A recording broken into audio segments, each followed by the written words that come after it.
வணக்கம். என் பேர் முருகானந்தம். வயசு 51.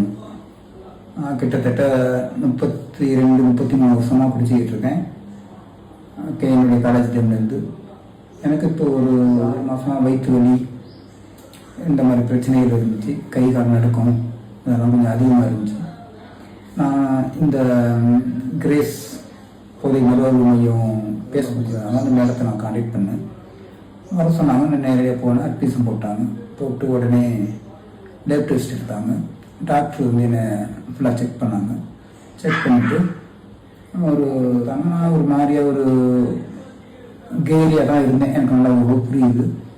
2-3 நாள் அவங்க கொடுத்த டேப்லெட்ஸ் எடுத்த பிறகு எனக்கு இந்த வயிறு உபாதைகள் வேறு இந்த கை காலம் நடுக்கமாக இருந்துச்சு. அதெல்லாம் வந்து எல்லாமே ஸ்டாப் ஆகிட்டு ட்ரீட்மெண்ட் எடுத்துகிட்டு நாளைக்கு நான் ஊருக்கு போகிறேன். உணவுகள்லாம் சத்தான உணவுகள், இடத்த பராமரிக்கிறதுக்கு தனியான ஆள், எல்லாமே சிறப்பாக ஒரு வீட்டில் இருக்கிற மாதிரி வச்சு எனக்கு பண்ணி அனுப்புனாங்க. அவங்க எல்லாருக்கும் கிரேஸ் மறுவாழ்வு மைய நிர்வாகிகள் அனைவருக்கும் நன்றி. அந்த நேரத்துக்கு மிகுந்த நன்றி. வணக்கம்.